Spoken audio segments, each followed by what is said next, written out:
So yeah, this talk is about efficiency for game designers. It's going to draw a lot on what I learned making my first game, Gunpoint, which looks like this. We'll see how the volume's going. Thank you. Do we have sound?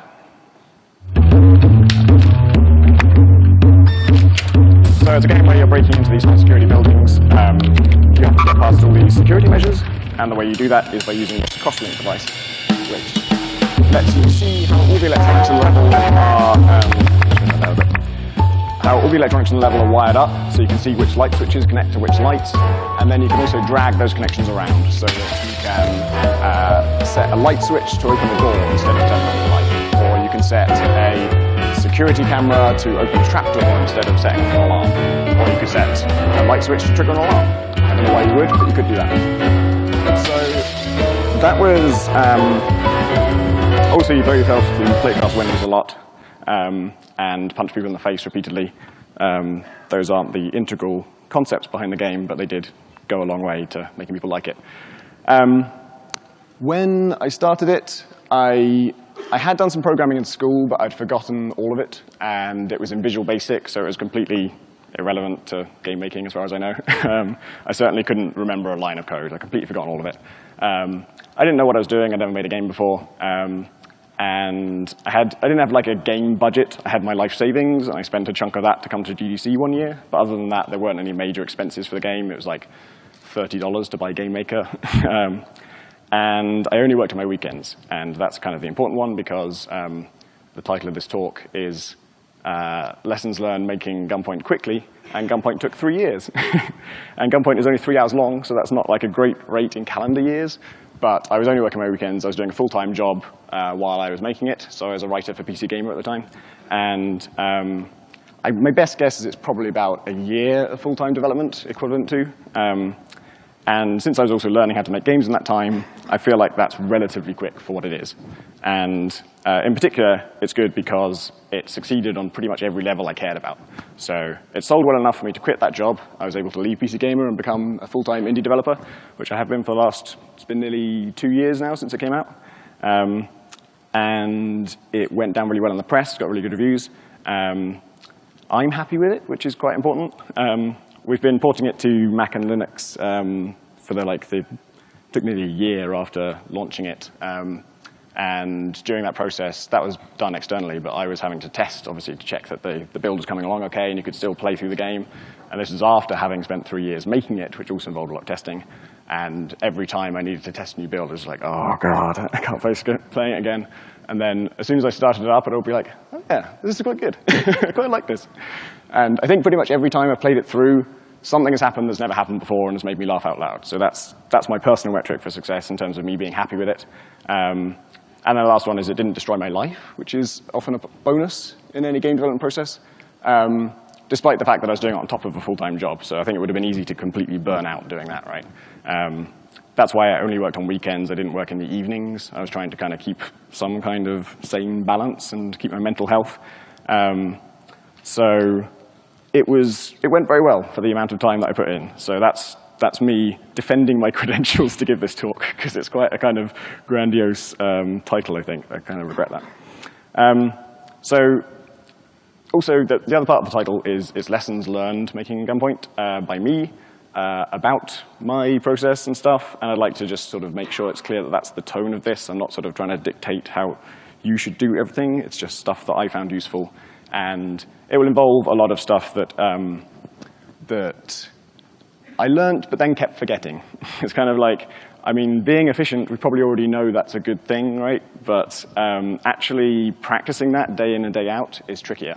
And there's a lot of things that it's difficult to keep reminding yourself of how to do these things right. And so that's going to be mostly what this is about. So when I say efficiency, I'm talking about this. Value for players divided by work for developer. And obviously, that's not an equation you'd ever plug numbers into, but it's just kind of the definition of the word in this case. And value is obviously incredibly vague. If I was still a games journalist, I would be unhappy with using that word because it's too vague. But that's intentional, because I could put fun in there, but not everyone is trying to make a game that's fun. That's not everyone's objective anymore, and that's a really good thing. And the kind of calculations you can do, the sort of tricks and the the ways of thinking about redesigning your game to be more efficient or to figure out a better process for making it aren't specific to making a game that's fun. They're not specific to making a game that's kind of even enjoyable. You could try and make the worst game in the world, and all this efficiency stuff would probably still apply to your attempts to make it terrible. That's probably a niche case. For me personally, I define value as it's not really fun. For me, I always hope to make a game that's exciting, so I'm after like a very particular kind of, I guess, intense fun. So it's kind of related to that, but I feel like fun's sounds a bit narrow. I always imagine like a really satisfying shooter when you say fun. And for me, I'm looking for that moment where you're playing a game and you suddenly your mind lights up when you kind of grasp what you can do and you realize, oh my God, I can do that. That's incredible. So that's my definition of value, and it'll probably be different for everyone here. But hopefully all this applies regardless. And work for developer, you could define that as, for me, it was just my time. I did everything except the art and the music on Gunpoint. So programming and writing and design is all me. But obviously, if you're working in a team, then other people's time also factors into that, and actual expenses, which I didn't really have to deal with. But yeah, that's hopefully a pretty simple concept, but it's worth just defining what we're talking about. So the first thing I learned was to forget about looking for good ideas. Like before I started making games, when I was a journalist, obviously I spent a long time analyzing them. I spent about 9 years analyzing video games and trying to articulate why they were good and why they were bad.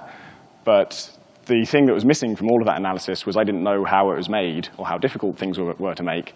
And so I could only judge whether something was just a good idea or a bad idea. And so I thought, well, designing a good game is just trying to think of the best ideas, and then you make those. You make the best ones.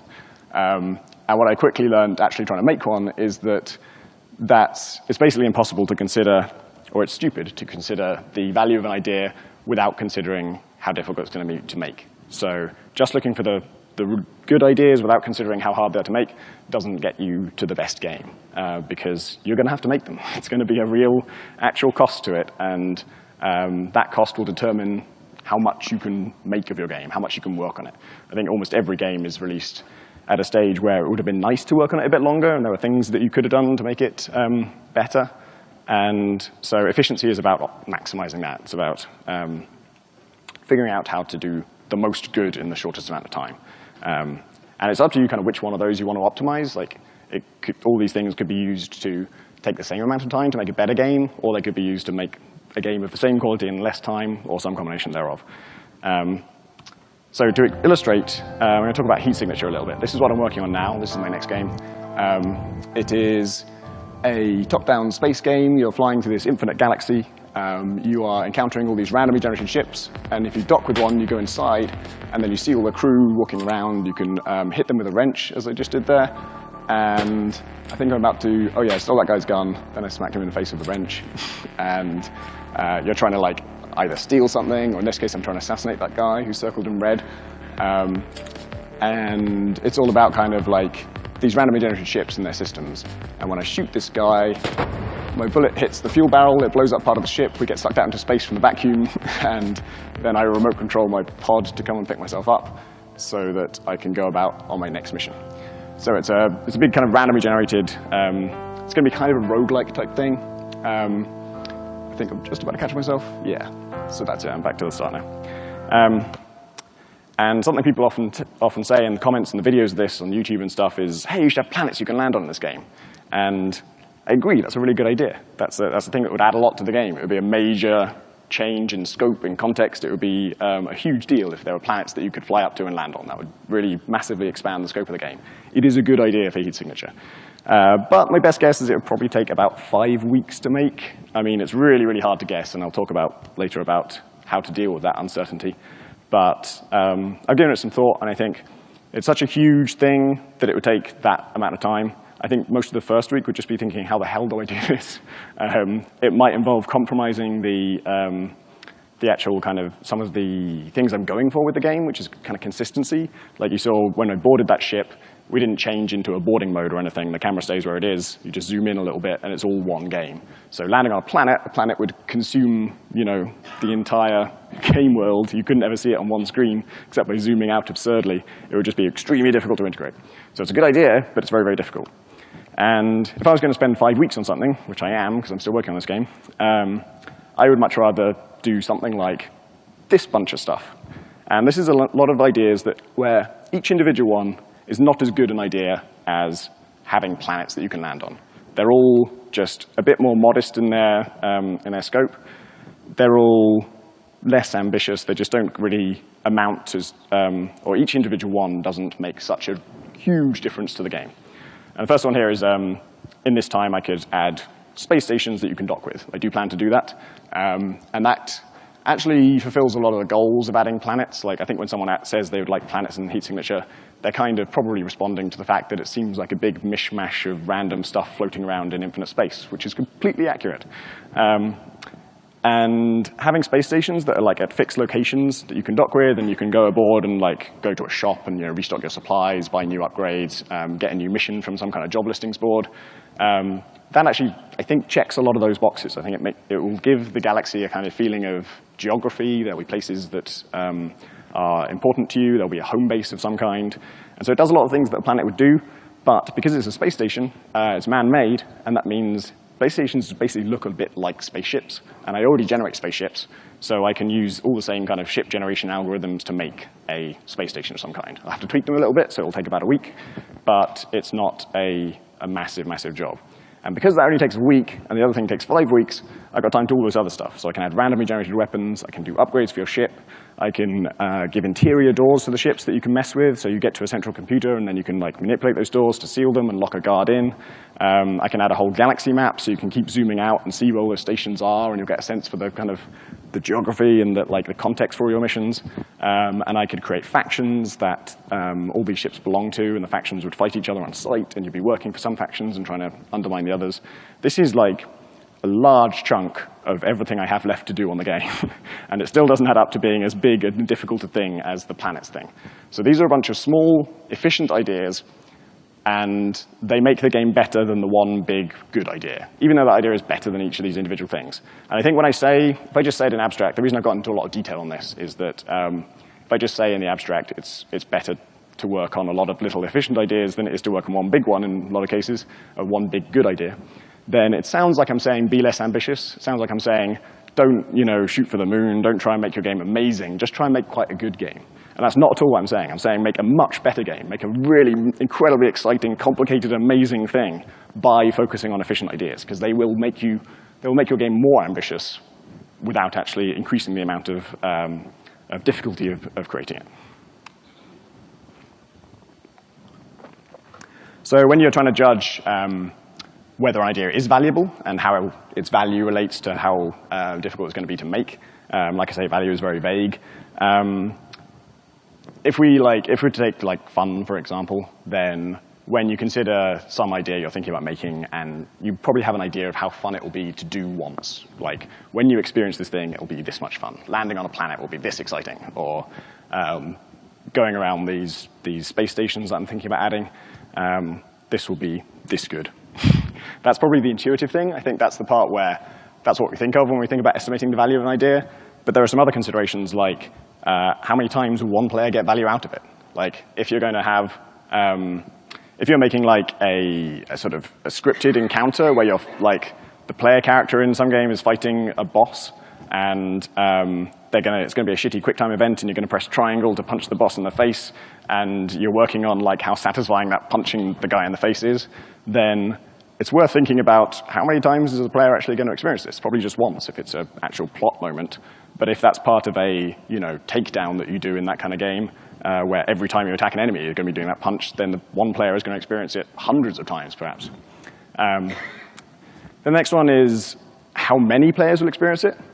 And this one, there's some kind of, this might be slightly controversial. I can imagine my friend Jim Crawford, who makes frog fractions, giving a whole talk about the opposite of what I'm about to say. But I think it's worth at least knowing, or at least thinking about how many people are going to experience the thing. So if that punch moment that I was talking about was taking place on the critical path, then like in the main thread of the game, the thing that every player is going to encounter, then that's all of the players. That's the most. If it's something that only happens if you happen to open as like a secret door and then a guy ambushes you and that's when the punch occurs, then only a tiny percentage of players are going to experience that. And that doesn't mean it's not valuable. It can still be worth putting a bunch of effort into something that's only a few people will find. But if you're going to do that, that value will have to be much greater. If you're going to work on something that only like 1% of players are going to see, it better be fucking great. They better talk about it to everybody they meet. And they'll be more excited about it if they know that they were in the 1% who experienced it. But it's still going to have to be memorable. It can't just be punching a guy in the face. So I guess it could be, but that's probably not the best way to do it.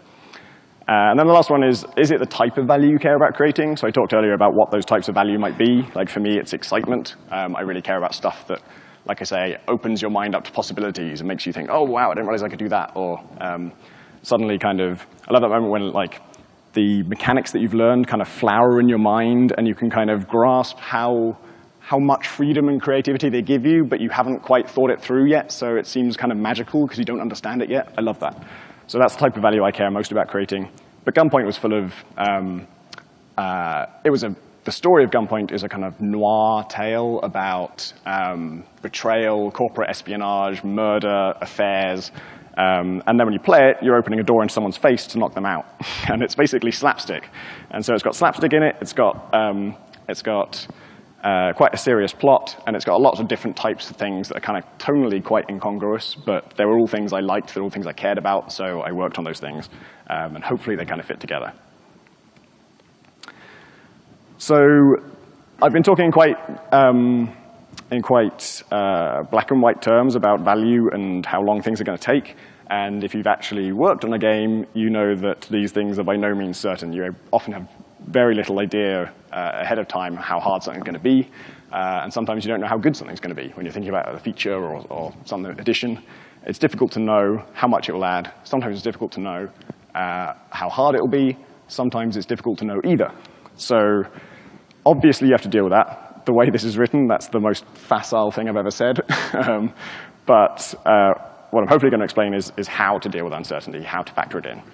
So if you have an idea that you are pretty sure it's going to be good, you're sure it's going to add something, it's going to be an exciting addition to the game, but you're not sure whether it's going to be easy to do, you're not sure whether it's going to be quick, then the conclusion I came to is that you should just try it, just give it a day or whatever period of time seems appropriate to explore it, just see how hard it really is, and then you'll have more data on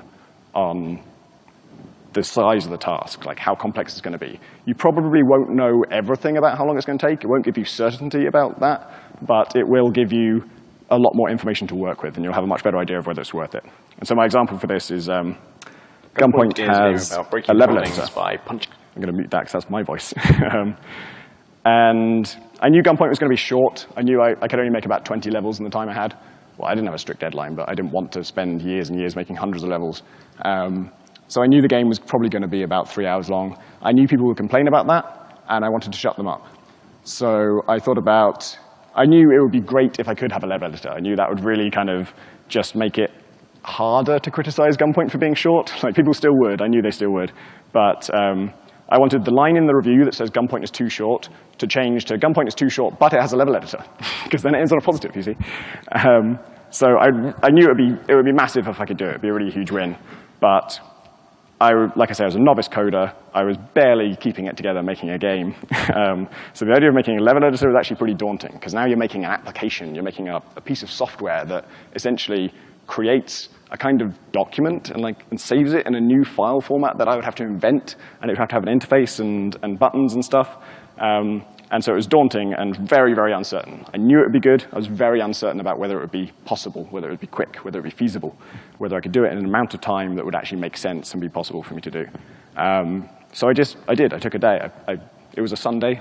I decided to just try making a level editor, just jump straight into it. I had this kind of idea for how those buttons would be laid out and stuff, just a sort of rough concept of what form this level editor might take, and this thing where you kind of drag and drop items from the interface into the world. That was kind of stolen from Portal 2. Portal 2. When they added a level editor to that, it had this really lovely, intuitive feeling of just picking stuff up and plonking it down. And at the end of that day, I had it working, basically. I had these buttons, they had the sprites from the objects they represented. I could click on them, I could drag them into the world, and it just worked. It was by no means a finished level editor, and I only had about 5 things you could place. But I could save them to disk, like as a kind of text file, essentially. The text files are just lists of all the objects in the level, and they just say where they go. So it's incredibly primitive, but it worked. And so I knew then, I still didn't know how long it would take, but I had a pretty good sense that, oh, this is doable. If I can make something that roughly works in a day, I can make the whole thing in some kind of reasonable amount of time. I'm going to let this play out, because I really like the solution to the level I made here, which is to smash the window. And then the guy hears the sound, runs upstairs, walks through the motion detector, which you've wired to the door, and then you get in.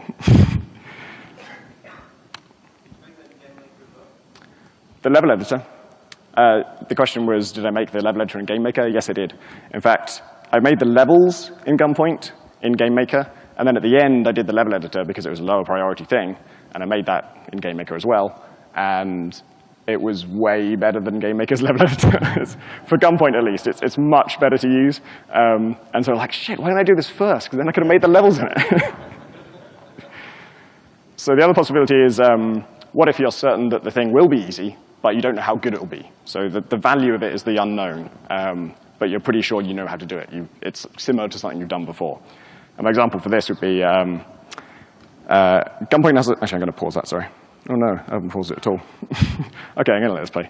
Gunpoint has a load of gadgets that you can buy, like upgrades for your gadgets that you buy between missions.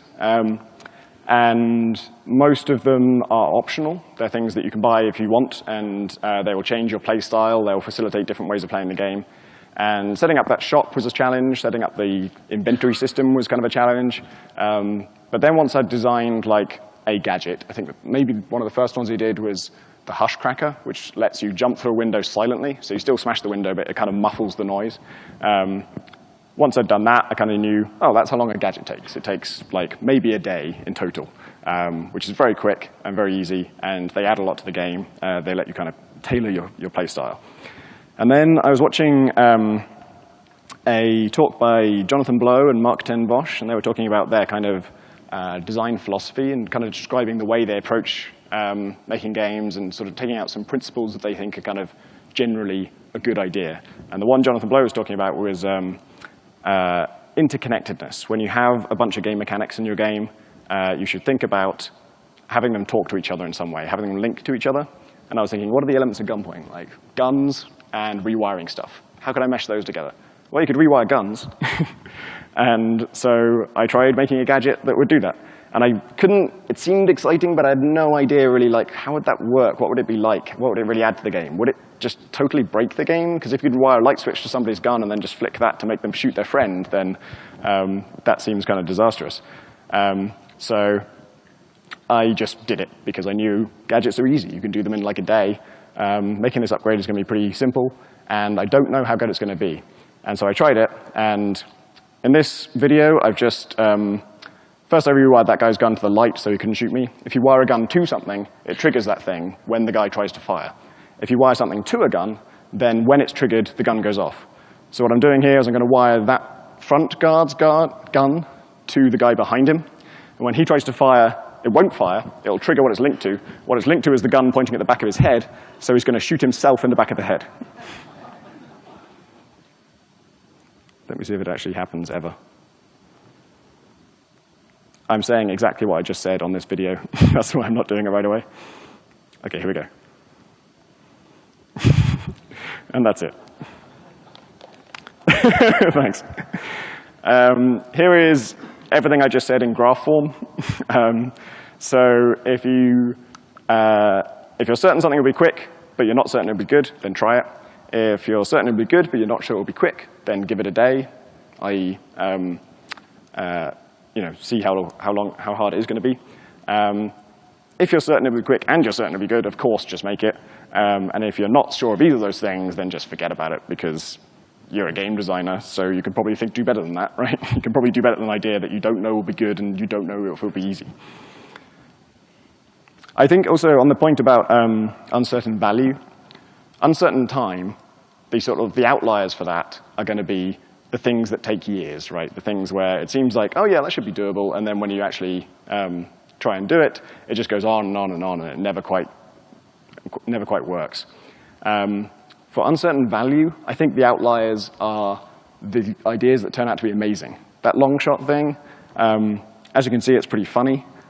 It also led to like maybe 70% of all of my favorite moments in Gunpoint, like all of the best stories about crazy things that you can rewire, crazy traps you can set up, crazy like stunts to pull off. It led to a huge amount of those. It was a massive addition to the game. It was really made it loads better, in my opinion. And so that's why stuff that, where you're uncertain about the value, it's worth just biting the bullet and making it and spending the time, as long as it's not a huge amount. So the third thing I learned was the art of not doing things. This is a screenshot from Gone Home. And if I show you 3 screenshots from Gone Home, Gone Home is a story about a young girl coming of age, kind of discovering her sexuality, and kind of learning her place in the world. And it's a story about relationships. It's a very sweet and sometimes funny and touching story about people and their relationships to each other. And there's something missing in these shots. There's no people in it. They decided to not do people in a game that's entirely about people. There are no people in it. It's incredible how often we don't consider just leaving something out. And it's really easy to assume that something has to be in there. Like, it's just so integral to the whole thing that you're doing that, of course, you need people in a story about people. But you don't. Gone Home's amazing. And it tells that story really sensitively and brilliantly. And for my own example, something I should have considered not doing for Gunpoint is the gun. That was a thing that, perhaps understandably, I always assumed, well, that kind of needs to be in there, the gun, right? It's called Gunpoint. When I came up with that name, I was thinking it would be much more about holding people at gunpoint. So in the game, later on, you can buy a gun, and it costs a huge amount of money, and you only get 6 bullets for it, ever. You can't buy any new ones. And people love that. They're totally accepting and understanding of that. Its main use, the whole point, is you're supposed to point it at people, and when you have your gun pointed at a guard, they won't shoot back, because they're in that movie standoff situation where, well, if I shoot him, what if his gun goes off and kills me? And you're supposed to be thinking the same thing. In actual fact, if you do shoot them, you're fine. But I really wanted that. I thought it would be a really tense moment. You have to hold down the button to keep your gun pointed, so it's this, like, if your finger slipped off the button, you would instantly be killed. And it does have that tension to it. You know, I made it. It's in there. It's in the game. But I didn't have a lot of luck designing puzzles around it. It wasn't that great of a puzzle mechanic. Once you have someone at gunpoint, there's a limited number of things you can do in that situation. You can kind of shuffle backwards, you can shuffle forwards, you can press a light switch. That's about it. Anything else involves putting your gun away, and that gets you shot. So it wasn't a great puzzle mechanic, and once I'd made it, it sort of became clear it wasn't really the center of the game, and calling it Gunpoint was probably a bit silly. But I stuck with it because it had the word gun in it, and people like that. So the problem with it is that you can fire the gun as well. Like, my idea was to use it to point at people, but I also let you fire it, because if you can't fire it, then that kind of tense situation of holding someone at gunpoint loses its meaning. Like, in order for pointing a gun to be meaningful, you have to have the option of shooting them. Because if you don't have that, then you know you're bluffing, and it kind of makes it a totally different situation. So you can just shoot people, and of course it has to kill them. Everyone in gunpoint dies in 1 hit, including you. And that means, of course, you can just shoot a guard to get past a puzzle. You can solve the puzzle by just shooting the guard, or you can shoot out a window to get through that. And so I knew you'd be able to do that, obviously, and I thought of a great penalty for that, which is that if you fire a gun, the police hear it, and they will show up in like 30 seconds. And when they show up, they will put a sniper on the subway exit, which is the only way out of every level, and that sniper can see infinitely far, has infinitely fast reactions, and a perfect aim, and will kill you in 1 shot no matter what. So the game is kind of over at that point, but that's why you're screwed, because there's a sniper at the exit. And I didn't want to come down and say game over, right? Because you're still alive. You've kind of failed a mission, but I hate it in games when you fail a mission and it just says, well, that's the end of your life then. Like when Sam Fisher fails in Splinter Cell and like you set off 1 too many alarms and it just kind of fades to black and just says game over. I'm like, what happened to him? I want to see what happens to Sam Fisher. So I didn't want to do that. But the problem with that is, of course, like the player is screwed. They can't get out of the situation. What I want to happen is they go to the exit, they get shot, and then they realize, oh yeah, I'm screwed. I better go and just restart that level or go back like 19 save games because the game auto-saves constantly. The problem was that was a little bit weird, having a sort of game over situation that doesn't tell you it's game over, and there caused some confusion. People were kind of like, how do I get out of this situation? I have to tell them, you just can't. You're just fucked forever. But the bigger problem with the gun in Gunpoint is that when you shoot someone, it solves the puzzle, in a sense of the word. But the time limit that it imposed, the time limit is a really big, stressful penalty. It's a big deal, and that's why I used it. I wanted the player to feel kind of stressed, and it's a cost of doing something that you never need to do. You never have to fire a gun. So if you've done it because you've decided to, and I'm happy to give you a very big penalty for that and make it scary and stressful, and you might get frustrated, or you might have an amazing close escape. The problem is that the gun also lets you solve puzzles really quickly. So if I give you a time limit for using the thing that lets you get past a puzzle quickly, you can then just use it again to get out of the time limit, because you can just shoot everybody and blow out all the windows and take what you want and then just leave. So the penalty I was giving you was kind of undermined by the very thing you've just shown me you're willing to do. So it's kind of a mess. There's probably a better way to do it, but I spent, implementing the gun itself wasn't a huge cost, but just all those consequences, all those little fiddly things of, hang on, when the sniper shows up, how does the player know they're screwed? Or how does the sniper show up? I never got the animation working for him to come up the steps, and so he just kind of teleports in. But then that's terrifying, because if he teleports in and shoots you in the same instant, you don't even know why you died. And I had all these awkward little consequences, and it was caused design problems, caused technical problems. It was a big, messy thing, and I wish at some point I just thought, maybe I just shouldn't give you a gun. Maybe I should just leave that out. Just not that big a deal. It's a game about rewiring things, and I kind of knew that. I made the whole game about the rewiring things, but I just couldn't let go of the gun for some reason. Probably because it's called Gunpoint. So the fourth thing I learned was the best place to save time is in the concept. I'm not going to spend too long on this one, because it is a really big deal. You can save years of your life at this point, but it's of limited relevance to probably most of us, because only some of us are in the situation where we actually get to be the guy who decides what the new project is going to be, what the new game is going to be, and decide everything about it. That's a pretty rare privilege. And even for those people, you only get to do it once every 1 to 2 years, right? But when it does come around, it's worth the time you spend re-evaluating your concept and thinking again about what you want to make next, what your next game should be, whether you're thinking individually or whether you're discussing it as a team and brainstorming and stuff. That time is going to pay off massively. One more week thinking about what you're going to make could save you a year of going down the wrong track, or could just come up with a much better idea.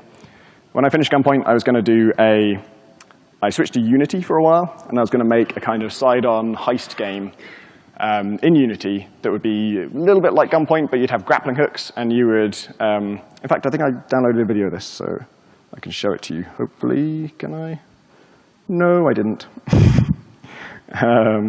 We were on... Oh, God, now I've lost what slide I was on. This is terrible. I'm just going to tab through a bunch of these. You might remember some of these scenes from earlier in the talk. Here we go. I don't have a video of what I want to show you. But there's no point in seeing it anyway, because I kind of abandoned it. It was a game much more in the vein of Gunpoint, but made in Unity, so much harder to make. And I was really, really excited about it. The game mechanics seemed really exciting to me, but also I had I had a story in mind, which I won't tell you because I might make it one day. But there were certain elements of the story, not so much the plot, but just the setting and the characters, and this world that I was thinking of, that were just driving me crazy. I was just so excited about it, I kind of felt sick. I would get excited about it and just be excited about it for an entire day, and I was so sure this is my next game, I'm definitely going to do this, because it was so amazing. And then I tried to make it, and it took a very long time, and I think it was the time when I spent about a week trying to get a grappling hook to unwrap from around a lamppost. I suddenly realized, this is just too hard. I just need to do something else. I didn't give up on it at that point. I was just thinking, it was around that time that I was talking to a friend of mine about an idea I'd had years and years ago of one of those things that, I don't know if you guys do this, but sometimes you kind of think about the game you'd make if you had infinite money and a massive team, and if you were, the perfect overlord of infinite resources. And my idea was I love Spelunky. And I often thought about, like, what's Spelunky like in 3D? This was kind of probably before Minecraft existed. And how would you do that kind of random generation and make destructibility a really important thing in a 3D game? And I thought, I would love a game where, like, you're just in an infinite galaxy and you're in a spacesuit and you have a jetpack and it's super powerful and your spacesuit's super tough and you're like a human missile. You just slam yourself into the hulls of ships and just like breach in and kill everybody and steal everything. And it would be like, inside the ships, it would be like a randomly generated first-person shooter, and outside you'd be jetting around and stuff. And I knew I was never going to make that. I just wrote down some ideas for it for fun. But then I was talking to my friend Graham, and I think he mentioned it. Like, he said, oh, I still think about that idea you had once. And I was like, hang on. If you just make that 2D, I think I know how to do that in GameMaker right now. And I think I could prototype that in like 2 days. And so I did. I was in the middle of this other game, but I said, this is going to be quick to find out whether this is any good or not. And so I just started it in GameMaker. And it very quickly became clear that it was eminently doable, and it was really exciting. And the second you go inside a spaceship that has been flying on the galaxy, it's just a really magical moment. And when I started to show it off in public as well, weirdly, even before I showed that you could go inside spaceships, people were more excited about that than they were about the co-op grappling hook thing I'd spent the last 5 months on. So, and I started to agree. I started to get more excited about it too. Like, I was thinking it would be a quicker and easier, maybe smaller project, but the more I work on it, the more heat signature is just like lighting my brain on fire, and it's just so expansible and flexible, and I can do anything with it, and it's just so exciting to work on. So that was a situation where I had a concept I was very sure was going to be my next game, and really I should have just spent more time thinking about what I wanted to do. I didn't really consider anything else. There was like a strategy game I thought about maybe, but I should have spent more time just reconsidering the concept, because that's where I will probably save a year of my life by making this game instead. And the fifth thing I learned was how to stop being a perfectionist. And it's probably something a lot of us suffer from. Maybe I might not be as afflicted with this as some people. The other way of saying it is, fuck it, that'll do. I do have this problem, and I've kind of learned a range of ways of trying to snap myself out of perfectionism, trying to just let it go, just trying to move on. And the main thing is, every time I come back to work, I just ask myself, is this thing I'm working on the most important thing left to do? If I can only do one more thing before it just gets cast out into the world without any further input from me, is this what I would be working on? And 90% of the time, the answer is no. There's something much, much more important I should be working on. And so I keep like a to-do list that's in priority order as best I can. I try and put the most important things next. And I constantly reconsider it. And I also have to use mental tricks to like get over the pain of having to cut features. Like when you put things in priority order, then what you really need to be doing is when you're adding a big new idea to your game, you should be cutting something out, right? You've only got a certain amount of time, and you've probably planned it reasonably well so that it's not going to take forever. And if you're going to add something major, you should be taking something away. But emotionally, I can't do that. I'm too attached to everything that's already there, and I don't want to like not write down the great new idea I just had. So instead, I just try and put them in priority order. And it's kind of a trick I learned from writing about games. I would often be way over the word count, and I couldn't bring myself to just cut out whole paragraphs. So I just go through it, and I just like indent the paragraphs that weren't quite as good as the other ones. And once you do that, and you realize, you look at the word count and realize, oh, all those ones I indented equal the number of words I've gone over. So if I cut them all right now, then I'm done. The whole thing just fits and it's fine. Suddenly, it's much easier to make that call. Whereas if you're going through and actually committing to deleting it right then and there, it's a nightmare. So if you have your to-do list in priority order, if you try and put all your ideas for the games in order of which is the most important thing not yet done, then the great thing about that is that you don't ever have to cut anything. You can just pretend you're going to do it all. It's all on the list. I'm going to get to it one day. And then when you're halfway down that list and you've done the most important half of those things, it's really easy to cut the rest because it's been 3 fucking years. You're just like, I just need to fucking release this. So that's what I did with Gunpoint. Gunpoint, there's the to-do list for that is twice as long as the things I actually did. I just got to the point where I'm like, I just got to get it out there. I don't care about this goddamn camera bug, which is what I'm going to show you. This is the camera bug in Gunpoint. It might not even register as a bug, but probably anyone who works on like game feel and kind of tweaking things is looking at this and kind of,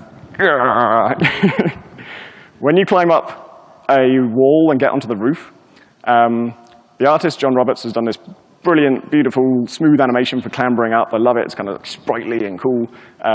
And I've completely shat all over his work by, in code, you don't smoothly climb up. You teleport to the roof. I teleport you there, then I play the animation of the climbing up happening.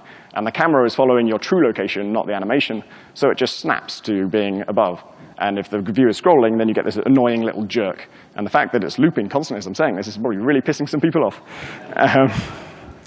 And it's pissed me off for like 2 years. I was like, I've got to fix that at some point. And it is an easy fix, but it's maybe not 100% trivial, because there's nothing in the game that does any kind of camera tweening or panning or anything like that. I don't think I'd even heard the word tweening at this point. And it was always on my to-do list, and I always felt like it was essential. This has to be done before I ship. I can't release the game with this goddamn bug in it. And I never fixed it. This is from the currently released version of Gunpoint. It's still in there. I didn't even patch it out. Because by the time I'd finished, I was like, my God, that's the smallest concern in the world. Compared to the other things that were wrong with Gunpoint at the time, that is nothing. Which brings me to a quote that this is a common aphorism, particularly amongst games journalists. Games journalists love to say this. I used to be one. Because when you're a games journalist, your job is to analyze a game and say why it's good and why it's bad. And if you notice like some subtle little thing in Legend of Zelda or Half-Life 2 that you love, then it's really easy to massively inflate its importance. because A, it was something you noticed and you felt good for noticing it, but also B, you want to seem slightly more insightful than everyone else and like, I noticed the subtle thing, and that's so fucking important. If you didn't notice that, you don't appreciate the game as well as I do. And for me, it was like, there's a moment in Half-Life 2 when Barney throws you your crowbar, and this is the iconic weapon, and you're going to use it for the rest of the game. But you're standing directly beneath him. He throws it to you. You've got good aim. And when it hits you, it just goes into your inventory and you bring it up. But I tried stepping back and letting the crowbar clatter to the floor. And when it clatters to the floor, it does so with the perfect noise for a crowbar clattering to a concrete surface, which is nuts, because who the hell would back off when Barney throws the crowbar? Like, why is the sound for that so perfect? Why did they make it all such high fidelity? I was like, this is amazing. This is what's so great about Half-Life 2. They put this such rich fidelity into it. It's the moment when you back off and the crowbar clatters to the floor. That's what really matters. No, it fucking isn't. Like, the little things can be important. I'm not saying that they're not. They can be really special and really nice, and I was really obsessed with this moment. But this statement says they're more important than the big things. No, they're not. The big things are much more important. That's why they're the big things. The gravity gun is really fucking important. The story in Half-Life 2 is really important. Loads of those set pieces are really important. And the little things are important, but they're less important. So, to summarize the thing I was saying earlier about getting over that camera bug, it is easy to stop polishing the silverware once you realize how much of the house is on fire. And that is how I kind of snap out of getting obsessed with those little details now. I try and remind myself how much of the house is currently on fire. And that means instead of polishing the way that the character sits down in this particular chair, look at level 3, which doesn't exist yet. Or level 4, which actually can't be completed anymore. I was working on a rating system for Gunpoint. So at the end of the level, it gives you metrics of you were this quiet and this fast and this violent. And for the speed one, I needed a par time for each level. And so I had to play through the game and find out what my time was for those levels, and then use that as the standard to judge other people by, which is something I like to do in life. And when I played the game through, I couldn't play the game through. My game didn't work. It had broken in about 9 different ways since I last played the whole game through. And so this tiny thing I was working on of the par time for the level should really be an accurate reflection of my own personal abilities was actually not the biggest thing that needed fixing. The biggest thing that needed fixing was the game. And the 6th thing I learned was how to feel good about yourself at the end of the day. This is something I really sucked at first because I was new to programming. And I was, initially, for the first year of Gunpoint, I was working totally on my own. And I was working the weekends. And so during the week, I'd be thinking all the time about the game, what I was going to do on it, and I had loads and loads of ideas I wanted to put in. And then when I got to the weekend, I would have a specific idea of, I want to get this feature in this weekend. I want to get elevators working. I want to do this. And then sometimes I would do it. Sometimes I would fail to do it. And sometimes I would just be not even close, like not even 10% of the way to getting that thing done. And it would just be just soul-crushing. I would just feel terrible. And I just felt like an idiot. I just felt like this is like, I was supposed to get this done this weekend, and I'm not going to get it done next weekend or the weekend after. And that's even more crushing when you're working part-time, because that's not 6 days away, that's 3 weeks away. So I would get really pissed off with myself and feel stupid and feel frustrated. And eventually I realized, like, this is kind of ridiculous, because if I employed a programmer to do this for me, and I said, okay, a task for this weekend is to get elevators working, and they came back to me on Monday and said, look, it turns out to be a much bigger job than we realized. I'm only 10% of the way through this. It's going to be really difficult. It might take another 4 weekends, realistically. My reaction to that would not be, you fucking idiot, what's wrong with you? It would obviously be, oh, that's interesting. Thanks for looking into it. That's valuable data. We didn't have that information beforehand. I didn't have it. You didn't have it. We didn't know how big this job was. And you have done the valuable work of going out and finding out how big that job was by trying to do it. And now we have more information. We can make better decisions. Nothing has gone wrong, really. Like, what has happened is the new information is a shame. It's bad news for us. But it's nobody's fault. It's not a problem someone's created. It's a thing that we've just learned about the task that we're undertaking. And now it's my job as a designer to, or as a producer, depending on how you want to classify it, to decide, do we still want to do that? Is that feature still worth doing? Do we have to do it? If we do have to do it, is there an easier way to do it? Can we rethink? And if the answer to all those questions is no, and we do have to do it, then I just have to figure out how we fit that all into the schedule and what else we're going to cut, how we figure out how to do that. And so it took me an embarrassingly long time to apply that logic to myself and realize that when I fail to complete something by a massive degree, I should be nicer to myself about it. I should say, okay, you put in the hours, you tried it, we got more information. This is useful stuff. I've done my job. So if you are your own boss, be a good one. And obviously, I realize that this is a luxury in my case. You know, it's been great to be my own boss and to be in control of my own, how I am treated and stuff. And obviously, I'm also, I'm going to talk a bit about how many hours you work and that kind of stuff. But I want to be very clear that I appreciate it's a luxury for me to be able to decide how many hours I want to work. I work like 8 hours in a day or something. And I know that some of you probably work in an environment where you don't get to decide how much you work. And probably many of you are sometimes asked to crunch, and probably many of you don't want to crunch, and probably many of you are just in a situation where that is inescapable. And that's okay, but if anyone is trying to make you feel personally bad for not getting the thing done, if anyone is trying to make you feel like it's your fault that this job turns out to be a bigger job than you thought, then fuck that person. And if it's you, fuck yourself. So at the end of the day, I just ask myself 2 questions. I ask, did I work 8 hours, and did I work efficiently? And the number of hours, you can plug your own number in there. Some people work a lot more than that. Some people work less. Probably most people work more. And that's not necessarily like unhealthy. Some people just like to work 12, 14 hours in a day. I do that if I'm just on a particular problem that's obsessing me and that I'm really kind of engrossed in and I want to spend that time. But it's worth kind of setting a standard for yourself, just deciding for yourself, what is a good work day? What should I be doing every day?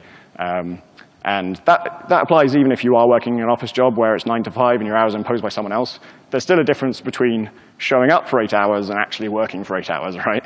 And if you didn't work those 8 hours and the reason was you're on Twitter, then you can feel bad about that. And if you didn't work 8 hours for some, family reason, or you were ill or something, then obviously you don't feel bad about that. That's just something that you just need to ask the question, find out if you didn't work 8 hours, why was it, and then decide, do I need to do something about that? If you didn't work 8 hours because you got distracted, you do need to do something about that. You need to change your working process, you need to change your access to distractions, you need to change something. And the same for the efficiency question. Did I work efficiently? Because it's okay if you didn't get the job done, but if the reason you didn't get the job done is because you worked in some stupid way, you just bashed your head against one tiny problem without looking at the bigger picture, then you need to ask yourself, is there something I can do to avoid that in future? That needs something to change. Whereas in the example earlier with the elevators, I think I said, if that thing is taking 10 times longer than you thought, then that's not the answer to either of these questions. you don't care. You worked 8 hours, you worked efficiently, that's all you have to ask yourself. You should feel good about it. So to recap, first point was choose ideas based on value divided by work, i.e. choose efficient ideas. Those are more important than good ideas.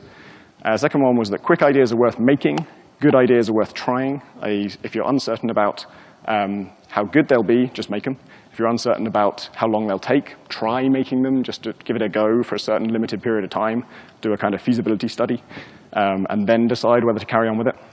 Number 3 is not doing things is instant and free, and it always works. So it's always worth considering not doing something. Number 4, overcome perfectionism by knowing how much is broken. Stop polishing the silverware by realizing how much of the house is on fire. And number 5 is if you put in the hours, never feel bad about yourself. So I think this stuff is important because your life is precious. I think it's okay to waste it making video games, but it's a shame to spend a lot of it on things that go unappreciated. So that's it. Thank you very much.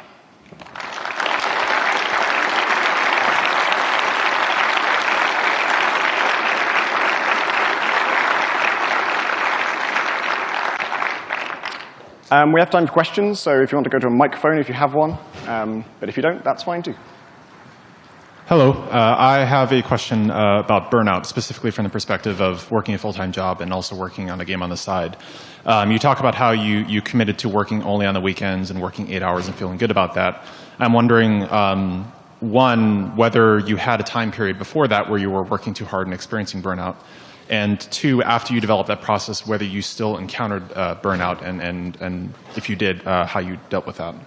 Yeah, that's a good question. So it was if I started working too hard and then came up with that schedule to counteract that, and whether I ever did experience burnout. It was kind of the opposite. I started much, much more relaxed than that. So when I started, it was like 1 weekend a month, maybe, because Gunpoint was just a hobby project. I was just curious about whether I could design a game. Actually, I kind of wanted a job at Valve, and I knew that they don't care about your qualifications. You just have to make something and show them what you can do. So I thought, well, I should make something and show them what I can do. But it was always going to be a free thing. It was just like a trial project. It was going to be like half an hour long, and I was going to make it in like 6 months, maybe. And so I was only working 1 weekend a month on average, and it was much more like, oh, I got nothing to do this weekend. I think I'll try Game Maker again and just dabble with it, which I know I have a lot of friends who are kind of at that stage now where they have a hobby project like that. And so it ramped up as it became a bigger deal, as people started to be more excited about it when I showed it, and I started to realize I might be onto something. And eventually people started telling me I should charge money for it, which is a weird situation. I asked them, I said, like, people kept telling me, you're mad to give this away for free, you're an idiot. So I did a new trailer and said, look, am I an idiot? Should I give this away for free or should I charge for it? And I got 1,000 comments on that blog post, and 99% of them said I should charge for it. So I did. So it became a professional thing as it went along, and I was probably working more and more intensely as it went along. And to your burnout question, towards the end, it did start to get, did start to reach a really critical point where I've been working on it for nearly 3 years. I was still doing a full-time job. Full-time job wasn't getting any less stressful or less difficult. It was a relatively easy job compared to game development. But it was taking its toll. I'd just been working on it for so long, and I was just working every day of every week, all the time, no time off. Couldn't go to GDC or anything like that because that would be a huge expense in time. And at that point, I took a sabbatical from my job, where because I've been there for many, many years, I was able to take 3 months off, unpaid leave, and at the end of it, I was guaranteed my job back if I wanted it. And as soon as I stopped doing the day job and was able to just work on Gunpoint like 6 days a week and actually have a day off in a week, that I got it finished in less than 2 months. I released it, and it was out before my sabbatical was up, and it had sold well enough in that period that I could quit my job right away, and I gave my notice such that I think I had to give 2 weeks' notice, and after the first 2 weeks, I already knew it had sold well enough for me to quit my job, so I gave my notice then. And I think technically I was supposed to go back for 1 day, and I never did. So I still owe Future Publishing 1 day. Thank you. I'm wondering if you can describe at all your process of imposing constraints on yourself, because it seems that in some ways you had the luxury of few constraints, and that you had a source of income from a day job. I imagine there wasn't an external force sort of holding you to a release date, but working efficiently is all about working effectively within constraints. So how did you impose kind of whatever constraints you needed to work effectively? So you're asking, did I impose constraints on myself? Yeah, my biggest constraint was my own boredom. Like, I was worried about getting sick of the project, and working on it after I was sick of it, I knew would be less fun, and it was. I did get sick of it. So that was my time limit, that was my deadline. I also stupidly did announce release dates for it. I was like, it's going to be done. First I was like, it's going to be done by May, and then it wasn't done by May, and it wasn't done by the end of the year. And then I started thinking, like, I know, I'll give a release date that's actually an earliest possible date. So I would say it won't be done sooner than May, thinking like everyone will understand that. And of course, when May comes along, they're like, where the fuck is it? I thought you said it would be out by now. So then I just stopped giving release dates completely. But I still have, my own internal sense of like this. I hope this doesn't take more than 6 more months. Or Gunpoint, that point where I was getting stressed that I was talking about just now. It was because I looked at my to-do list, and it looked like I had a year left, and this was 3 years in. I'm like, I can't do another year. I need to get this goddamn thing out. So that was my only self-imposed constraint, I think. I mean, other than that, I guess like getting bored of it is one thing, and also patience is another thing. I didn't have a lot of patience. I was very antsy to work on it. Like all day at work, I'm daydreaming about what I'm going to do on it, and I only get those 2 days a week to actually work on it. So that felt like a huge constraint. I was like, I want to be working all the time, but I couldn't. So yeah, I think that's the best I can do for that. Thanks. Hi, I was wondering, can you talk about how you efficiently use your time to find and then work with your artist and sound designer? Oh yeah, I did that because it was a hobby project, and I was thinking I would release it for free. Once I started considering charging money for it, I still didn't know for sure if I would, and so I couldn't promise anyone any money for it. So I was in a very difficult position. I thought I'd never get any help at all with it. But in the spirit of just let's make a free thing together, I put out a trailer with my terrible programmer art, and I asked in the trailer itself, in the voiceover for it, as I was recording it and explaining the game, I said, obviously you can see I need art help pretty badly. If anyone wants to help me, then just send me a sample of what you might do for this. And I think at that point I was pretty sure it was going to be free. So I don't think I actually mentioned even the possibility of money. So I said, I can't pay you, it's all free, I'm doing it for free, you're doing it for free. And 30 artists applied to that, which was awesome. And that's how I found John Roberts, who did, his sample actually was this is now, I'm just suddenly realizing is very emblematic of our whole working relationship. I'm still working with him on Heat Signature, and his sample for it was a cyborg in a trench coat with a robot face and a silence thing, which is totally inappropriate for Gunpoint. There are no cyborgs in it. It is in the near future, but it's all humans. And right now, John and I are having a disagreement about whether Heat Signature should have aliens in it, and he thinks it should have aliens and robots, and I want it to be all humans and all realistic. But he worked at Frontier Developments at the time on I think Kinect Disneyland Adventures and some other Kinect games that David Braben was doing. And he was a 3D artist. He'd never done pixel art before he did the art for Gunpoint, which blows my mind. And then once his art was in there, the game looked way better, and I did a new trailer explaining the game again and saying, some people have said I should have music. Should I have music? And if you want to do music, send me a sample. And I think we got, I can't remember how many actually, maybe 40 composers applied for that, which is amazing.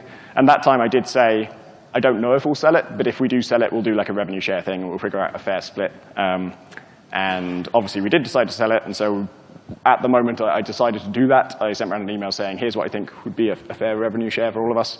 And everyone agreed to that. And then it came out, and it did really well, and so they have benefited enormously from that arrangement for sure. Thank you. Hi. I was just wondering if you could talk a little bit more about finding that balance when you have a day job and this is the side project of trying to work efficiently around the other thing without impacting your work in the other job. Yeah, so the question is about working around a day job and managing your own time efficiently.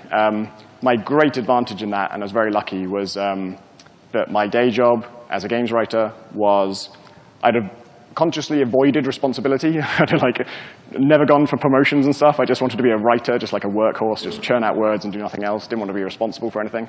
And so that was just because I liked writing. But it had the added benefit of my job was pretty much, it could be 9 to 5 if I wanted it to be. So at the time I started it, I was doing overtime, and I was, if I was working on a review, I'd usually spend some of the weekend making it better and maybe playing the game more thoroughly and that kind of stuff. But it was a job where if I wanted to, I could just say, I'm just doing 9 to 5 now, and that's it. And no one ever pressured me about that. No one ever complained or was disappointed that I did that. The people I worked with were just lovely, just really nice people. And also, it was a job writing about video games, so it's not the hardest thing in the world. Apologies to those who do. But it's not a game where you just play games and write about them all day. There's a lot of like organizational stuff and management and stress and stuff. But in the just workhorse writer position, the worst thing that can happen is that you have to write a lot of words very quickly. And that's something I enjoyed doing anyway. And yeah, it just wasn't a very kind of high stress position. And I got to play video games. I remember when Deus Ex Human Revolution came out. I was massively excited about that game, and I was down to review it, and I was working on Gunpoint as well, and it was at the point where Gunpoint was getting to be really technical, just difficult, hard work. Okay, we're going to wrap this up after this. And I was getting so stressed like working on that at the weekend that I was like, God, I can't wait for it to be Monday, and I can just play Deus Ex Human Revolution all day. So we have to stop it for questions there, but we can go to the wrap-up room in 3000 if anyone wants to ask me anything else. So thank you very much.